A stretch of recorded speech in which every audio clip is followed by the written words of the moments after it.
내일로 취임 1년을 맞는 윤석열 대통령이 외교안보에서 글로벌 질서의 중심에 서고 북한의 선의에만 기댔던 안보가 탈바꿈했다며 지난 1년을 자평했습니다.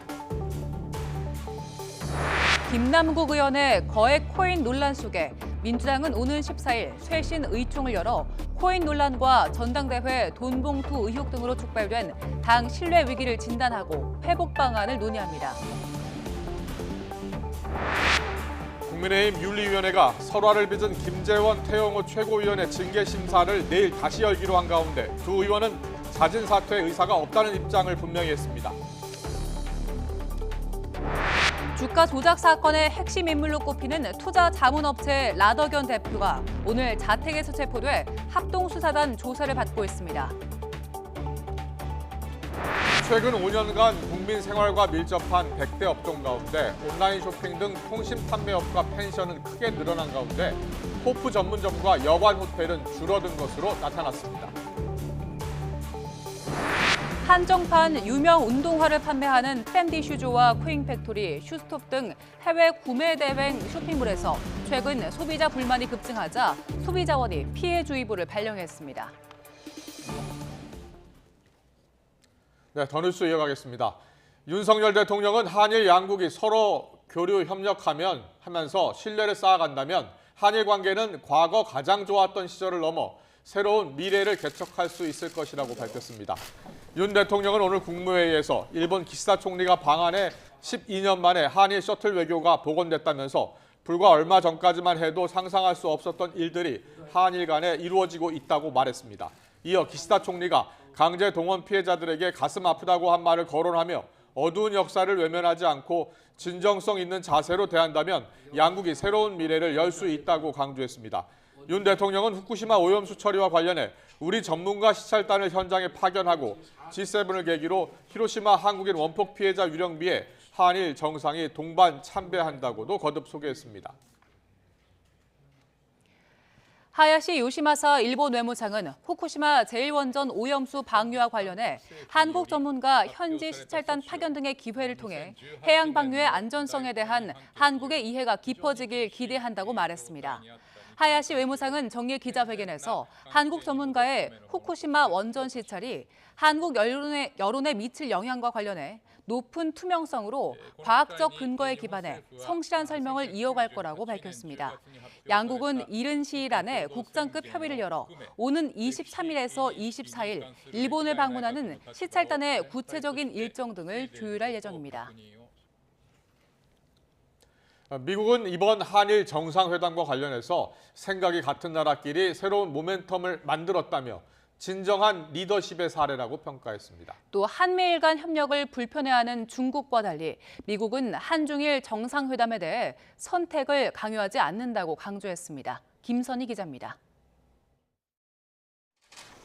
이번 한일 정상회담은 동맹국들을 위한 새로운 시작이자 진정한 리더십의 사례이다. 미국이 한일 정상회담과 관련해 진정한 리더십을 보여줬다며 환영한다고 밝혔습니다. 베단트 파텔 국무부 수석 대변인은 생각이 같은 국가 간의 새로운 모멘텀을 만들었다며 미국도 지속해서 협력할 것이라고 말했습니다. This is an important new chapter and a new beginning for our alliance partners and an example of real leadership. 한중일 정상회담 가능성에 대해서는 미국은 미국과 중국 혹은 다른 나라 사이에서 선택을 요구하지 않는다고 강조했습니다. 중국이 한미일 3자 협력 관계를 불편하게 여기는 것에 반해 미국은 그렇지 않다는 것을 분명히 한 겁니다. And our Japanese partners, we've been very clear that we do not ask countries to choose between the United States and the PRC or the United States and any country. 그러면서 미국은 한국뿐 아니라 일본과의 긴밀한 파트너십도 매우 확신하고 있다고 덧붙였습니다. 또 한미 정상회담과 토니 블링컨 국무장관 방위를 거론하며 한미일 3자 협력을 통해 평화 유지에 노력할 것이라고 강조했습니다. 한미 정상이 내놓은 워싱턴 선언에 대해서는 더 이상 발표할 내용이 없다고 선을 그었습니다. 다만 한미일 협력 확대도 환영한다며 이 모든 것이 세 나라뿐 아니라 인도 태평양 지역의 평화와 번영에도 기여한다고 밝혔습니다. YTN 김선입니다. 내일이면 윤석열 대통령 취임 1주년이 됩니다. 윤석열 정부는 지난 1년 동안 정권 창출의 배경으로 꼽힌 20, 30대 청년들에게 특히 공을 들였습니다. 하지만 정작 청년들의 반응은 시큰둥한데요. 오히려 사회 갈등을 봉합하려는 정부의 노력이 부족하다는 따끔한 지적을 내놓기도 합니다. 강민경 기자입니다. 취임 1년을 맞은 지금 윤석열 대통령이 잘하고 있다고 보는 20대 유권자는 4명 중 1명 수준에 불과합니다. 지난해 3월 대선 출구조사 때 윤 대통령에게 투표했다고 답한 20대가 45%, 30대는 48%나 됐던 것에 비춰보면 꽤 차이가 있습니다. 20대 청년들을 직접 만나봤습니다. 그냥 1대1이든 뭐 단체든 좀 더 터놓고 이렇게 마음 놓고 얘기할 수 있는 그런 장소, 자리가 있었으면 좋겠어요. 지난 1년간 윤석열 정부는 청년들의 민심을 잡는 데 특히 공을 들였습니다. 만나이 도입과 1,000원의 밥상 확대 등이 대표적입니다. 주 69시간 근무제 도입을 골자로 하는 노동시간 개편 정책을 내놓은 배경에도 청년이 있었습니다. MZ세대들은 뭐 부회장 나와라, 회장 나와라, 뭐 성과급이 무슨 근거로 이렇게 됐냐라고 해서 권리의식이 굉장히 뛰어나다. 과거에 이제 우리 같은 나이 많은 기성세대들하고는 달리. 그러나 정부의 기대와 달리 노동시간 개편은 청년층의 거센 반발이라는 암초에 부딪혀 사실상 좌초했습니다.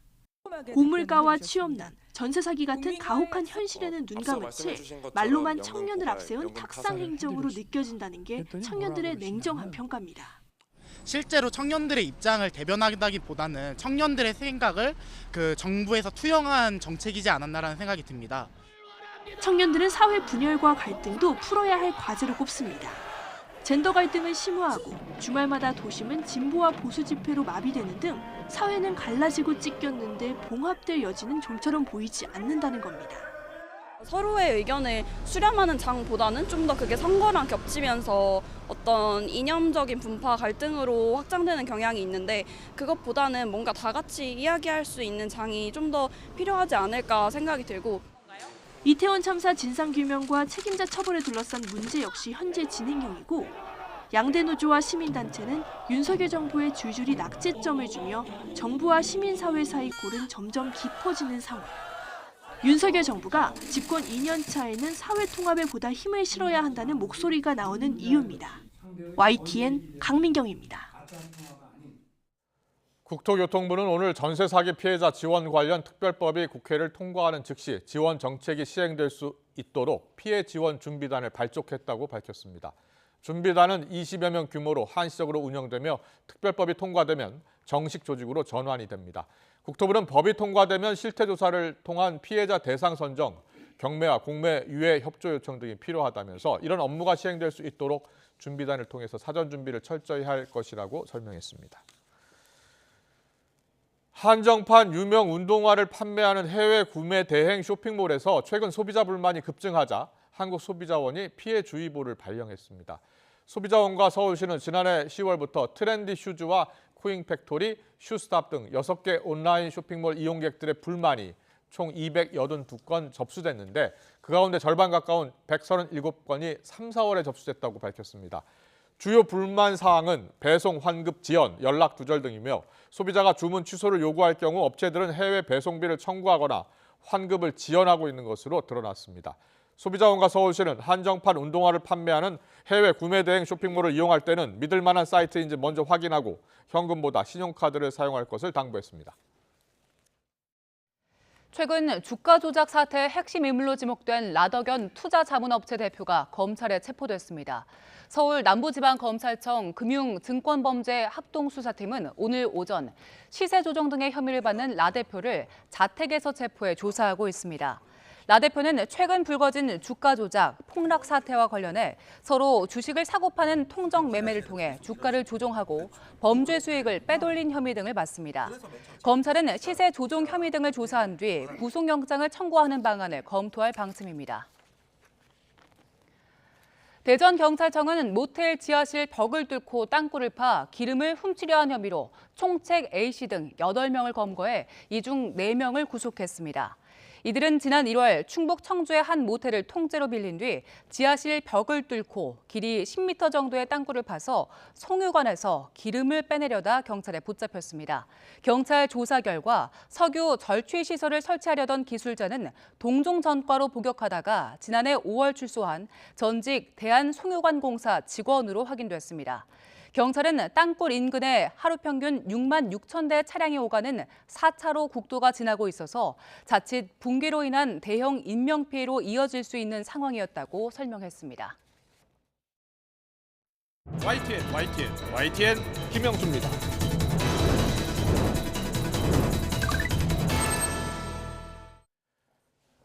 오늘 정치권에서는 국민의힘 김재원 태영호 최고위원의 징계 연기와 민주당 김남국 의원의 거액 코인 의혹을 놓고 여러 이야기가 흘러나왔습니다.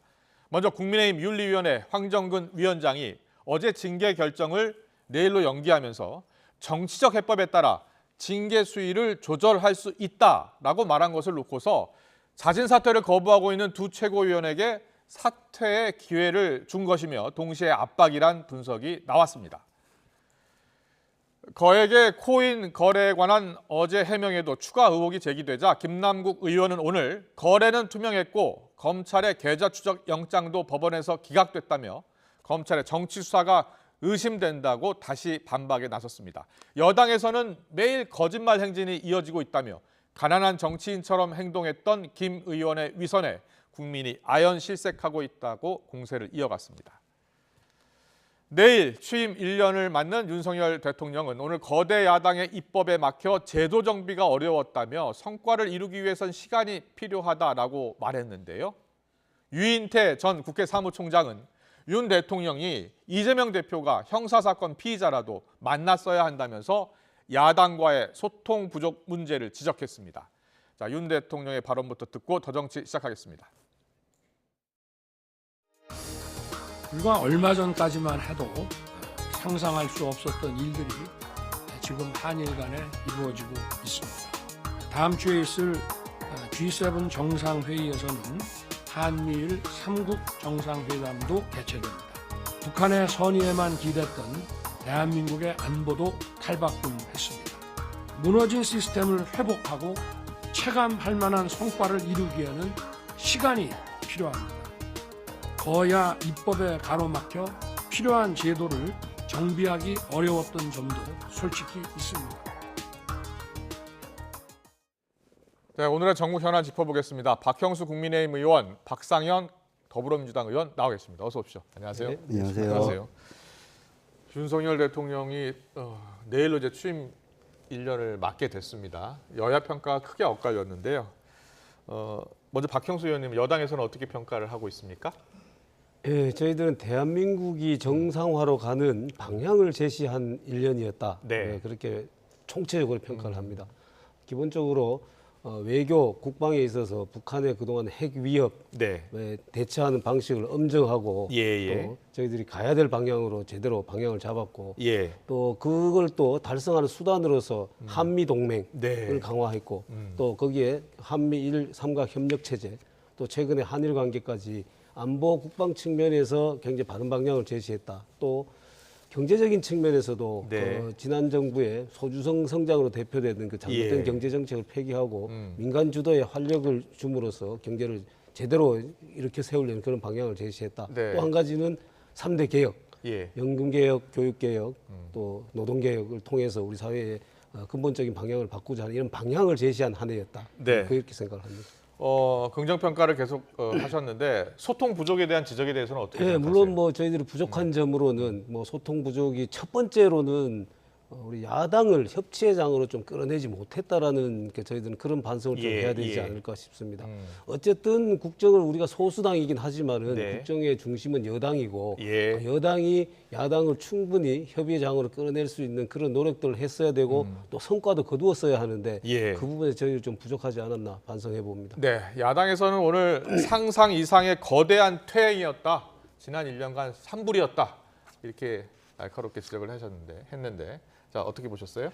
저는 총체적 무능이 네. 국가를 무너뜨리고 미래를 더 캄캄하게 만들고 있다 이렇게 평가를 합니다. 예, 예. 조금 전에 경제 활력이 돋아났다고 말씀하셨는데 네. 윤석열 정부 1년 동안 무역 수지 적자가 633억입니다. 네. 제일 교육국이었던 중국과는 40억이 넘는 무역 적자를 기록하고 있습니다. 예, 예. 검사 출신인 김진태 강원지사의 말 한마디에 몇십조를 쏟아붓고 아. 채권 시장이 불안에 떨고 있습니다. 네. 133명의 전현직 검사들이 정부 요직을 청와대 대통령실을 차지하고 있고 예. 국민들의 60%가 검사공화국에 동의합니다. 네. 이준석 대표를 찍어냈고 전대에 개입해서 국민의힘을 청와대 용산 출장소로 만들었습니다. 예. 북한의 무인기가 서울항공을 뚫어서 심지어 대통령실이 있던 용산 하늘까지 뚫었습니다. 아. 이게 예. 정말 1년간의 윤석열 정부의 1년이었고 네. 많은 국민들이 딱 한 사람, 행복한 사람이 있는 것 같다. 네. 대통령실 홈페이지를 자신의 개인 SNS로 만든 김건희 여사 외에는 네. 아무도 행복한 사람이 없다. 이런 것이 국민들의 대다수 평가라고 저는 생각합니다. 네, 시청자 여러분도 나름 평가를 하고 계실 텐데요. 이렇게 여야 평가가 극명하게 엇갈렸습니다. 윤 정부 1년에 대한 평가 들었고요. 그런데 오늘이요, 노무현 전 대통령 정무수석 지낸 분이시죠. 유인태 전 국회 사무총장이 친윤계 공보문 국민 공감 강연자로 나서서 이런 조언을 했습니다. 듣고 오겠습니다. 여야 관계가 이렇게 악화된 이유 중에 하나는 대선 유랑호가 계속되고 있는 그런 느낌이에요. 우선은 윤석열 대통령이 이재명을 아마 형사 피의자라도 만났어야죠. 저는 그게 우선이라고 보고 이재명도 쳤으면은 그때 대표 나가는 건 그렇게 안 나가길 바랬는데 진짜 저렇게 선택을 하대요. 네, 유인태 전 사무총장은 평소 야당에도 쓴소리를 많이 하시는 분인데요. 오늘은 여당에 가서 이야기를 했습니다. 대통령이 좀 더 적극적으로 야당 대표를 만났어야 하는 것 아니냐 이렇게 이야기했거든요. 예, 물론 뭐 지금 박상현 의원이 말씀하신 총평에 대해서 저희들 할 말 많습니다만 제가 예. 얘기하면 또 얘기할 것 같아서 그거 예. 그만하고 다음 이슈로 가야 되니까. 우리 예. 유인태 총장님 말씀하신 부분에 대해서 말씀드리면 예. 자 지금 대통령께서 지금 이재명 대표를 만나지 못한 이유는 다들 알고 계시지 않습니까? 그것이 어떤 예. 검찰을 수사를 하는데 또는 재판을 하는데 시그널을 줄 수 있다라는 것입니다. 예. 예를 들어서 이재명 대표와 대통령이 지금 회동을 하고 난 이후에 예. 분위기가 아주 좋다. 그럼 이게 검찰이 이게 수사를 지금 세게 가면 안 되는 거 아닌가? 예. 이런 또 생각을 할 수 있을 것이고 거꾸로 만약에 그게 굉장히 악화가 돼가지고 관계가 네. 더 악화 틀어졌다. 그리고 예. 굉장히 그 이재명 대표가 대통령을 비난을 많이 했다. 이랬을 때 검찰이 기소를 해야 되는 예를 들어서 상황이라면 네. 그것이 그런 게 회담이 틀어졌기 때문에 보복으로 기소한 거 아닌가 이런 우려를 낳을 수가 있습니다. 그래서 네. 이런저런 사정들을 참작을 하셔서 예. 아마 만나지 않으신 것 같은데 네. 저는 그 원인 중에 하나는 또 야당의 또 책임도 있다고 생각합니다. 그동안 협치의 자세를 조금이라도 보였더라면은 네. 대통령실에서도 충분히 같이 할 수 있었을 텐데 지금 뭐 모든 양곡관리법, 지금 간호법 뭐 예, 일방적으로 예. 처리하고는 대통령한테 거부권 행사하려면 해라라고 이렇게 던지는 이런 상황이니까 예. 어떻게 지금 협치를 얘기할 수 있겠습니까?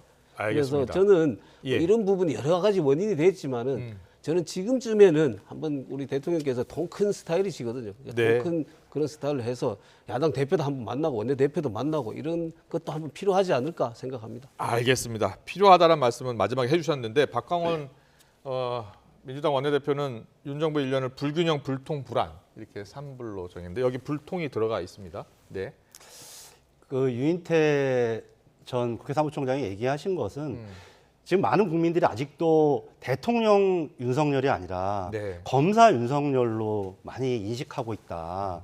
정치의 영역과 이 사법의 영역은 다른데 네. 정치의 영역에서 국가적인 리더십을 발휘해야 된다. 이런 말씀을 좀 하신 걸로 저는 이해를 합니다. 예. 지금 이재명 대표는 좀 전에 뭐 우리 박경수 의원은 그러면은 수사 가이드라인을 준다 이렇게 얘기는 하셨는데 네, 저는 우리 검찰이 그런 데에 대해서 영향받는 받아서도 안 되고 그런 우리 기관도 저는 아니라고 생각을 합니다. 예.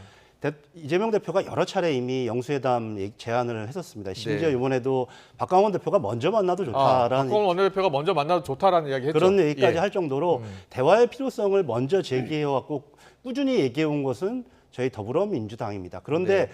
오히려 그런 부분에 대해서 굉장히 그 한결같이 네. 꼭꼭 그 문을 잠그고 대화를 하지 않겠다라는 불통의 모습, 이게 바로 대통령실이 아니었냐라는 생각이 들고, 예, 민주당에서는요. 국회 입법 과정에서도 보면 예. 전혀 저는 깜짝 놀라는 게 네. 정부 여당이 전혀 입법을 제안하거나 입법에 대해서 함께 협조를 구하거나 하는 자세가 없어요. 왜 이렇게 법안 소위 안 열자고 하는지 모르겠습니다. 네, 네. 정부 여당이 대체 어디 갔는지 궁금하다는 게 저희 민주당 의원들의 그렇군요. 중론입니다. 예, 하나만 더 여쭤보려고요. 일단 대통령실에서는 대통령과 여야 원내대표 회동을 해도 괜찮다라는 입장이었고요. 정무수석이 가서 이제 제안을 한 것으로 전해졌는데, 일단 이재명 대표부터 만나야 된다는 게 박광원 원내대표의 생각이었고, 이재명 대표가 그러면 원내대표라도 먼저 만나서 소통을 해라라고 이야기하지 않았습니까? 근데 그 다음에는 어떻게 진행되고 있어요? 지금 그러나 박광원 대표가 그래도 이재명 대표가 먼저 만나는 게 저 순서다라고 하는 거고요. 만약에 그렇게 되면 김기현 대표는 어떻게 됩니까? 예. 그러니까 원내대표 간의 회담도 의미가 있지만 원래 실제로 불가한 제안을 했다라고 보시는 거군요. 조금 자체가 원래부터 예. 벽에 맞지 않는 거죠. 김기현 대표가 있는데 네. 원내대표가 먼저 풀게 되면 그렇군요. 그럼 저 여당의 입장에서도 굉장히 불편한 거죠. 아니, 네. 전혀 그렇지 않습니다. 김기현 대표님이 내 빠졌다고 해가지고 원내대표가 먼저 회담한다고 해서 섭섭하다거나 이의를 제기하시거나 전혀 그럴 분이 아니시거든요. 네. 민주당에서 김기현 대표 걱정을 해주시는 것은 고맙습니다. 전혀 그렇지 않다는 말씀드려요. 그리고 알겠습니다. 민주당이 한 말씀 드리자면은 이재명 대표가 본인 빼고도 만날 수 있다라고 했으면 예. 그렇게 하면은 한 발자국 더 갈 수 있는 거 아닙니까, 소통으로? 근데 또 굳이 또 그거를 이재명 대표 빼고는 안 되겠다 네. 이렇게 하시는 거는 뭔가 앞뒤가 안 맞는 것 같습니다. 알겠습니다. 여야 입장 여기까지 듣고요. 다음 이슈 넘어가겠습니다. 60억 원어치의 가상화폐 한때입니다. 가격 가치가 계속 변하니까요. 보유했었던 것으로 알려져서 논란을 빚은 김남국 민주당 의원, 오늘 또 자금 출처도 공개를 했고요. 또 김 의원이 직접 사과문을 또 낸 것으로 지금 확인이 되고 있습니다. 민주당 내에서는 다양한 목소리가 나오고 있는데요. 듣고 오겠습니다. 코인 투자에서 이 큰 변동성으로 인해서 수많은 젊은이들이 손실을 보고 했습니다. 얼마나 자제를 겪겠습니까? 그런 사람들의 아픔에 대해서 공감하지 않은 채 법적으로 문제인데 무슨 일이야? 그러려면 그건 정치인의 자세가 아니라고 봅니다. 개인만이 알 수 있는, 그리고 금융당국만이 포착이 될 수 있는 이런 정보가 어떻게 조선일보에 보도가 됐을까요? 개인정보보호법 위반 소지가 저는 있다고 보여요. 검찰에서 계좌 추적을 하려고 영장을 청구했어요. 그 영장을 기각했다는 것은 문제가 없다. 법원이 봤을 때 그러면 끝난 사안 아닌가요? 일단. 네, 박상현 의원님, 당내에서는 여러 이야기가 나오고 있고 당 차원의 조사는 이미 시작이 된 거죠. 예, 공식적으로 윤리감찰단은 아니어도 지금 김남국 의원이 조금 전에도 자신의 SNS에 올렸는데 네. 여러 가지 자료를 다 제출을 했다라고 해서 당 차원에서 여러 가지 사실관계를 좀 파악하고 있는 것으로 알고 있습니다. 네, 이게 검찰이 흘린 것 아니냐 강하게 의심을 하고 있는 것 같아요. 김남국 의원은. 예. 저는 김남국 의원이 조금 전에 예. SNS에 자신의 심경을 다시 밝혔고 국민들에게 사과를 했는데 그게 좀 먼저였었으면 더 좋았겠다라는 생각이 들어요. 사과가 먼저 했으면 여러 가지 먼저 했으면 좋았을 것이다. 예, 이런 사안들이 국민 여러분들께서 네. 의구심 있게 바라보는 부분에 대해서 먼저 말씀을 드리고 예. 그 다음에 여러 가지 사실관계를 하나하나 보고를 드리고 예. 그럼에도 불구하고 이 사안은 매우 민감한 개인정보가 들어있는데 예. 이것을 알 수 있는 주체는 FIU나 검찰밖에 없을 텐데 이런 부분이 특정 언론에 보도된 부분에 대해서 문제를 제기하는 것이 오히려 더 순서가 되지 않았나라고 싶은데 지금 순서가 좀 잘못 거꾸로 되어 있기 때문에 그렇군요. 그런 예. 부분들이 좀 공직자로서는 아쉬운 부분이 있습니다. 네, 알겠습니다. 두 가지 여쭤보겠습니다. 박형수 의원님께요. 첫 번째는 오늘 김남국 의원이 여러 해명을 내놨습니다. 이 코인 자금은 어디서 구했고 또 어떻게 샀다, 그리고 얼마를 가지고 있다라고 이야기한 게 있어요. 그걸 어떻게 들으셨냐고 물어보고 싶고요. 또 하나는 이 김남국 의원이 거래한 그 코인 거래 내역 같은 경우에 코인을 거래하고 FIU 금융정보분석원이 확인에 들어갔고 그런 내용이 특정 언론사에서 보도가 된 것이 이거 검찰에서 흘리자려면 어떻게 알 수 있었겠느냐, 이런 비판과 지적이에요. 예, 두 가지 여쭤봅니다. 네, 첫 번째는 이 사안은 지금 그 김남국 의원의 해명 자체가 의혹을 네. 자꾸 불러오고 있는 그런 지금 상황이지 않습니까? 예. 지금 본인이 그 주식 그 LG 디스플레이 주식을 전량을 다 매도해서 매도했고. 9억 8천만 원을 예. 마련해서 그걸로 이 위믹스 코인을 샀다라고 얘기를 했습니다. 네. 근데 그 같은 시기에 10억 원의 예금이 증가했거든요. 예. 그러면 도대체 이 돈은 어디서 나온 것이냐? 그 둘 중에 하나는 어디서 해명 못한 거 아니냐, 결국은. 예. 이게 이렇게 자꾸 의혹이 증폭되고 있는 것이고 근본적으로 저는 이게 불법이냐 아니냐의 문제를 떠나서 이 예. 김남국 의원의 이 사태에 대해서 누가 먼저 가장 떠오릅니까? 국민들께서는 저는 아마 조국 전 장관을 제일 먼저 떠올릴 거라고 생각을 합니다. 예. 본인은 정의와 공정을 그렇게 외쳤으면서도 네. 정작 자신 아들, 딸들에 대해서는 표창장 위조까지 하면서까지 좋은 대학 보내려고 하지 않았습니까? 그 위선적인 부분, 이중성에 대해서 국민들이 분노하고 실망을 하신 것이거든요. 예. 이 지금 김남국 의원 사태도 마찬가지입니다. 본인은 60억 원의 이 재산을 가지고 있으면서 네. 지금 그렇지 않은 것처럼 어떻게 보면 뭐 가난하다는 이런 코스프레를 했다라고까지 할 정도로 예. 물론 검소하게 생활하는 것이 그게 잘못 아니지요. 네. 그렇지만 당당하게 내가 코인을 투자를 해서 60억 돈을 벌었는데 나는 이렇게 검소하게 생활한다. 이랬으면 오히려 칭송받을 일이 아니겠습니까? 네. 그 부분을 감춘 채 이렇게 가난하다, 뭐 해진 신발을 다 신고 다닌다 이런 얘기를 하니까 코스프레를 한다라는 얘기를 듣고 있는 검찰의 것이거든요. 정치 수사 아니냐, 이런. 저는 기본적으로 대해서는요? 이것은 예. 그럴 그 동기가 없다라고 생각합니다. 이 시점에서 검찰이 갑자기 김남국 의원을 뭐 하려고 지금 김남국 의원에 대한 표적 수사를 하겠습니까? 김남국 의원은 뭐 이게 좀 얘기가 우습습니다만 지난번에 이모 교수 발언을 해서 어떻게 보면 민주당 지지율을 지금 떨어뜨리고 지금 오히려 우리 당의 지지율을 높여주고 있는 상황인데 왜 김남국 의원은 갑자기 겨냥해갖고 이런 수사를 하겠습니까? 이 거래가 비정상적이니까 그걸 예. FIU에서 캐치를 해서 이게 수사가 시작된 것이지 않습니까? 네. 이 정상적인 과정을 자꾸 이상한 시각으로 정치 프레임을 자꾸 씌우려고 하는 것은 잘못이다. 저는 그렇게 보입니다. 알겠습니다. 이제 박사기 의원님께 또 여러 가지 여쭤보겠습니다.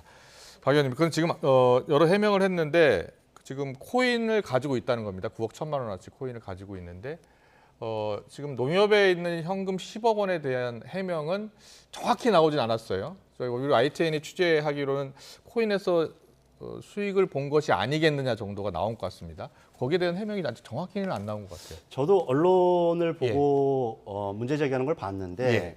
그러니까 공직자 재산 평가는 연말에 하는 것이고, 네. 그래서 지금 박형수 의원님은 주식을 팔았을 시점에 예금도 함께 같이 늘었다 이렇게 네, 이제 네. 같이 시점을 그렇게 말씀하시는데 그것은 아니죠.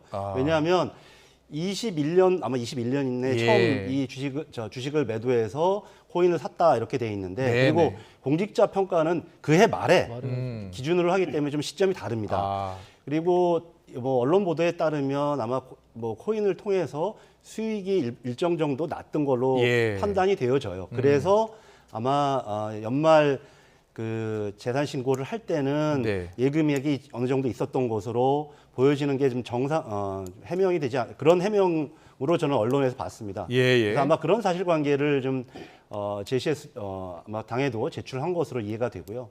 한 가지만 말씀드려주면 그렇게 FIU에서 문제가 제기됐고 검찰에서 영장을 냈지만 법원에서 기각을 했습니다. 네. 저희들이 문제 삼는 것은 FIU에서 그 자체를 포착한 것을 문제 삼는 것이 아니라 저 보도가 나올 수 있는 경위가 없단 말입니다. 네. 이 사실을 다른 사람이 알 수가 없잖아요. 예. 개인의 통장 거래, 개인의 어떤 이런 거래를 알 수 있는 것은 FIU 아니면 검찰밖에 없어요. 예. 그렇기 때문에 이것이 어떻게 저렇게 특정한 언론에 보도가 될 수 있는지, 그것도 법원에서 영장을 기각한 사안에 대해서 이걸 보도할 수 있는 이 자체를 문제 삼는 거죠. 네. 아마 박형수 의원님도 똑같이 그 입장에 서시면 똑같은 문제 제기했을 겁니다. 아니, 그건 뭐 제가 수차례 얘기를 했습니다만 검찰이 영장을 청구하면은 그 기각된 그 기록들이 법원에 있습니다. 그래서 법원을 통해서 충분히 유출될 수도 있는 거고 그걸 취재하는 기자들이 영장을 보고도 할 수 있는 것이고 여러 가지 지금 가능성이 있는 것인데 그걸 검찰이 자꾸 유출했다라고 단정지어서 얘기하는 것은 정부리라고 생각합니다. 계좌에 대한 영장도 언론한테 흘립니까? 언론한테 얘기를 하는 게 아니죠. 구속 영장이 아니잖아요. 이거는. 계좌 영장 역시 마찬가지로 그 법원에 청구를 하고 기각되면 어떤 사유로 기각됐다라는 게 법원에 보관이 돼 있어요. 사본이 보관돼 있기 때문에 지금 법원이 그럼 흘렀다고 얘기하시는 거예요? 이거 굉장한 문제예요. 그건 아니죠. 자, 그 법원이 흘렸다고 얘기하면 굉장한 문제고 검찰이 흘렸다고 얘기하면 굉장한 문제 아닙니까? 검찰은 이미 여러 차례 이런 전력이 있죠. 그리고 지금도 가장 이 정보에 접근할 수 있는 사람들은 FIU 아니면 검찰밖에 없습니다. 네, 알겠습니다. 지금 야당에서는 이게 어디서 흘러나왔을까? 검찰이 유력하다라고 보는 것이고요. 물론 확인되진 않았습니다. 이 언론이 어떻게 해서 이것을 확인해서 썼는지는요. 여야 입장은 이렇게 엇갈리고 있고요. 그리고 코인과세 유예 법안이요. 공동 발의했다라는 논란에 대해서 이게 이해충돌 아니냐 이런 지적도 있어요. 예, 법률 이해충돌법의 발효 시점이라든지 이런 걸 생각하면 법에 저촉되지 않는다라는 설명이 타당합니다. 그러나 그리고 또 우리가 공동 발의를 할 때 보면은 의원실마다 좀 사정들이 다 있긴 한데 대표 발의 법안이야 본인들이 많이 주도적으로 하지만 공동 발의 같은 경우는 함께 참여하는 뭐 여야가 같이 할 때도 있고 참여하는 경우가 많아서 정확하게 구체적인 내용까지 모든 의원들이 다 파악하는 것은 아닙니다. 그러나 그럼에도 불구하고 그로 인해서 국민들한테 이런 문제점들이 있을 수 있다는 비판을 받는다면 그 문제도 자세히 소명을 해야 하는 것이 공직자의 자세가 맞다고 생각합니다. 알겠습니다. 자, 국민의힘 내부 상황 좀 들어가 보겠습니다. 국민의힘 같은 경우에는요. 원래 어제 윤리위원회에서 김재현 태영호 최고위원에 대한 징계가 나올 것으로 다 예상을 했는데 나오지 않고 이틀 미뤘습니다. 그러니까 내일 다시 한다는 겁니다. 근데 다시 한다는 의미가 자진 사퇴를 유도하기 위한 것 아니냐 이런 분석이 나왔는데요. 그래서 기자들이 태영호 최고위원에게 오늘 또 물어봤습니다. 뭐라고 얘기했는지 듣고 오겠습니다. 자진 사퇴는 없다는 입장은 확고하신 걸까요? 제가 아까도 말씀드렸는데 지금 현 시점에서는 제가 추가로 드릴 말씀이 없다. 수위나 결정에 그 어떤 정치적 행보에 따라서 그것이 올라갈 수도 있고 내려갈 수도 있다. 이 점에 대해서는 저는 아직 잘 이해가 되질 않아요. 자진 사퇴 의사 타진이 온 사실은 있으신가요? 그런 여러 가지 소통은 지금 수백 통이 오고 있습니다. 네, 지금 뭐 다 들으셨습니다만 태영호 최고위원은 징계 수위 결정이 정치적 행보에 따라서 결정된다는 걸 이해할 수 없다라는 이야기를 했어요. 어떻게 보면 맞는 말이죠. 정치적 행보에 따라 징계 여부가 달라질 수 있다. 어떻게 보셨어요? 이게 저희들은 그 윤리위원회의 그 징계 책임이라는 것은 정치적인 책임과 법적인 책임이 혼재되어 있는 것입니다. 같이 있는 것입니다. 이게 법적으로 보면은 품위를 손상했을 때 사람을 처벌한다는 건 있을 수가 없지 않습니까? 그런데 이 징계 규정에 보면은 그 품위를 손상했을 때 할 수 있다라고 징계를 할 수 있다고 한 것은 이 정치적인 책임까지도 포함되어 있는 것이거든요. 그렇기 때문에 지금 정치적인 책임을 진다라면은 징계 수위도 영향을 받을 수밖에 없는 것이죠. 그리고 기본적으로는 지금 뭐 내일 이렇게 징계 결정을 하겠다라는 것이 두 가지 저는 의미가 다 있다고 생각합니다. 첫 번째는 철저한 그 사실관계를 규명한 후에 그 징계 수위를 결정하려면은 사실관계가 기본적으로 규명되는 게 바탕이 되지 않겠습니까? 그래서 그런 충분한 소명 기회를 주겠다라는 것이고 또 한 가지는 지금 말씀하신 것처럼 그 내일까지 자진 사퇴나 이런 정치적인 결정을 할 수 있는 시간을 주겠다라는 의미가 두 가지가 다 포함되어 있는 것 같습니다. 네, 그 자진 사퇴를 만약에 하게 되면요, 자진 사퇴를 하게 되면 두 명의 최고위원 자리가 비게 되잖아요. 그러면 어떻게 뽑게 됩니까? 그러면은 다시 전당대회를 열어서 다시 전당대회와 최고위원 2명을 선출해야 됩니다. 그렇습니까? 임기가 2년이잖아요. 2년 동안 공백 상태가 완전히 되는 자진 사퇴가 되면 고리 상태가 되기 때문에 그럼 다시 선출을 해야 됩니다. 다시 선출을 해야 된다. 야당에서는 어떻게 보는지 물어볼까요? 박상현 의원님. 태영호 최고위원이 정치를 시작하신 지 얼마 안 돼서 그런지 조금 전에 발언을 윤리위의 발언을 이해 못 하시는 것 같아요. 근데 어떻게 들으셨습니까? 우리가 이준석 대표를 찍어내는 과정에서 봤지 않습니까? 이준석 대표가 버티니까 어떻게 윤리위가 결정했던 과정 이런 것들을 봤는데 네. 그런 부분에 대한 반면 교사를 좀 이해를 못하신 것 같고요. 예, 한국에 예. 오신 지 얼마 안 되고 정치를 하신 지가 얼마 안 돼서 또 한편으로는 이 사안이 그러니까 대통령실의 요청에 의해서 이제 태영호 최고위원이 뭐 한일 관계에 대해서 발언한 거 아니겠습니까? 녹취록 파문 이야기하시는 거군요. 예. 그런 거로 볼 때 그런 점들 때문에 어떻게든지 뭐 대통령실은 최대한 좀 로우키로 빨리 정리를 하려고 하는 건데 예. 아마 저는 태영호 의원이 저러다가 혹시라도 그 이진복속하고 얘기했다라는 것들을 뭐 밝힌다든지 이런 또 다른 문제로 나아가지 않을까 이런 걱정도 좀 드는데요. 네. 그 부분에 대해서 짧게 제가 한 말씀 드릴게요. 그 녹취록 파문에 대해서는 태용호 의원 본인도 그렇게 얘기를 했고 또 이진복 수석도 공천 문제는 언급이 없었다라고 분명히 얘기를 했거든요. 근데 그걸 전제로 해서 마치 사실인 것처럼 자꾸 얘기를 하시는 것은 그건 지나친 그 억측이다 저는 그렇게 생각합니다. 알겠습니다. 오늘 정치권 이슈는 여기까지 듣겠습니다. 박형수 국민의힘 의원, 박상혁 더불어민주당 의원과 함께했습니다. 잘 들었습니다. 고맙습니다. 수고하셨습니다. 네.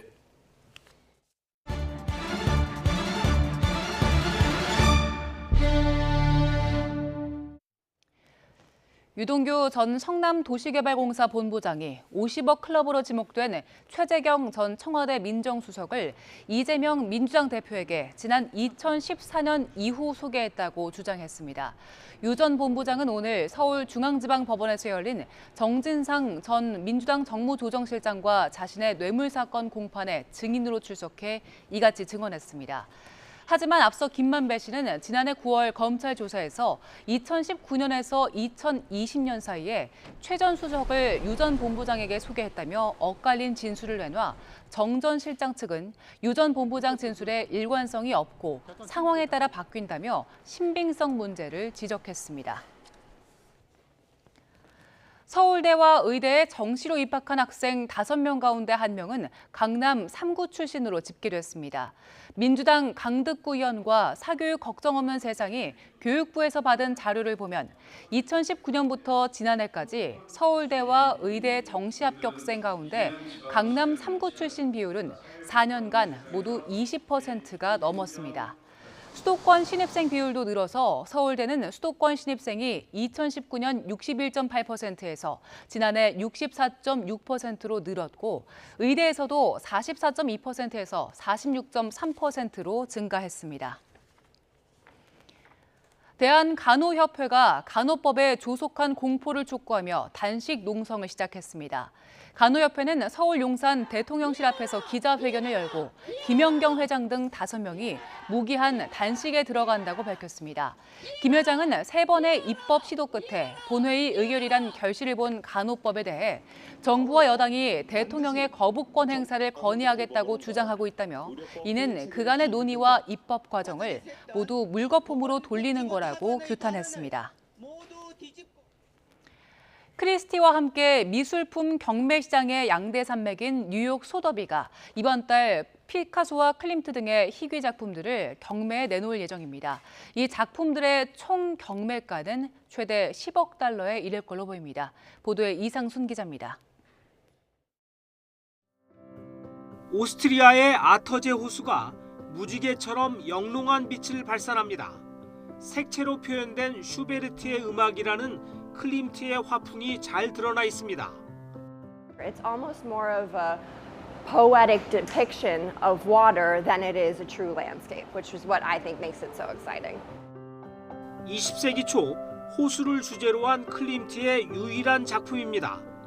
경매가가 무려 4,500만 달러, 약 600억 원으로 예상됩니다. 초현실주의 화가 르네 마그리트의 작품 빛의 제국입니다.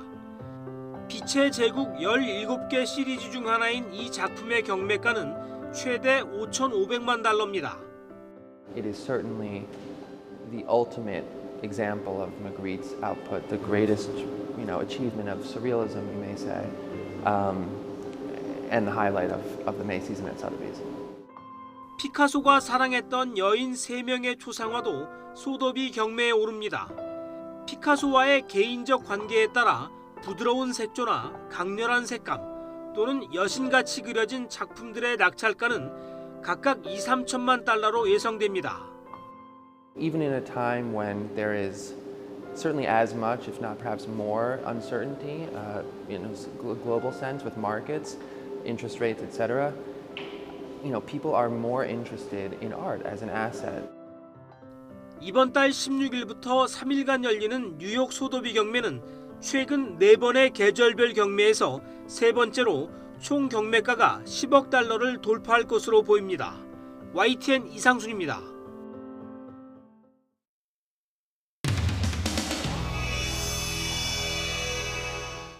봐서 문제가 없다는 것을 알고 있을 거라고 생각이 되거든요.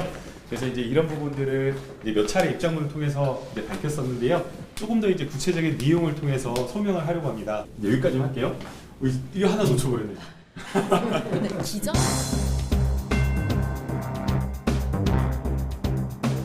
대변인으로서 드릴 말씀은 없습니다. 김남국 의원한테 강의를 좀 듣고 오늘 대변인으로서 그 관련해가지고 드릴 말씀은 없습니다. 김남국 의원이 이준석 전 대표 거론을 하셨는데 현재로서는 대변인으로서 드릴 말씀이 없습니다. 김남국 의원이 코인을 현금화해서 대표님 대선 자금에 보탰다는 보도가 있는데 네, 사실일까요?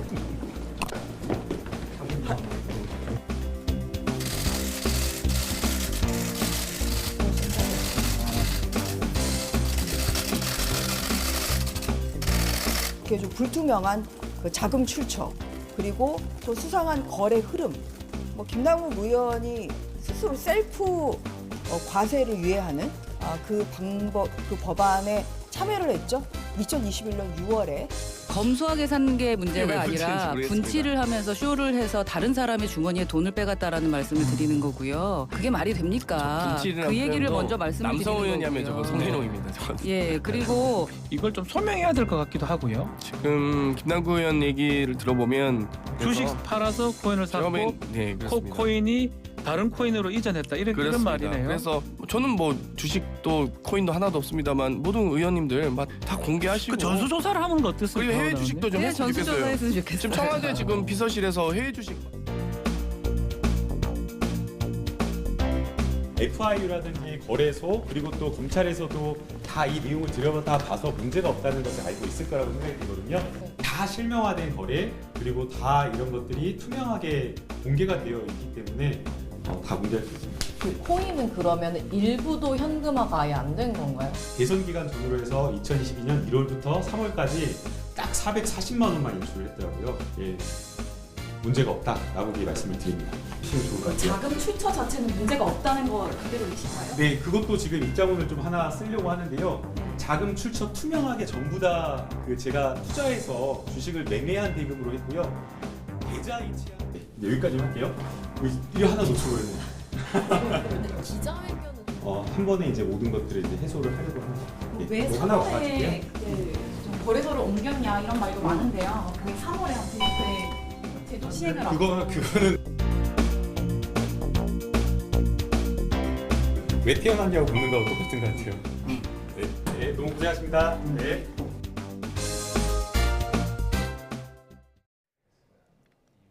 오늘도 쾌청한 하늘 아래 낮 동안 기온이 빠르게 올랐습니다. 현재 서울 기온은 24.4도로 어제보다 2도가량 높은데요.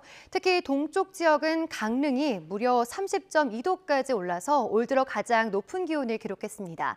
내일은 전국적으로 기온이 25도 안팎까지 오르며 다소 덥겠고요. 모레까지 초여름 더위가 계속될 전망입니다.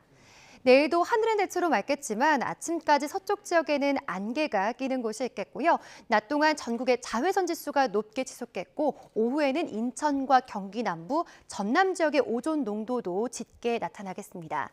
또한 내일 오전 한때 서울 등 수도권과 충남, 전북 지역에서는 대기질이 탁해지는 곳이 있겠습니다. 이들 지역에서는 미세먼지 정보도 확인해 주시기 바랍니다. 내일 아침 기온은 서울 12도, 대전 10도, 부산 15도, 광주 12도로 오늘보다 2에서 5도가량 높겠습니다.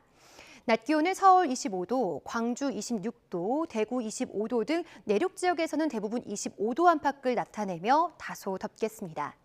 당분간 하늘에는 구름만 다소 지나겠고요. 주 후반에는 계절이 제자리를 되찾을 전망입니다. 날씨였습니다. 네, 이슈를 더 쉽게 전해드리는 더 뉴스 내일은 더 준비하겠습니다. 잠시 뒤에는 뉴스큐가 방송됩니다. 시청해주신 여러분 고맙습니다.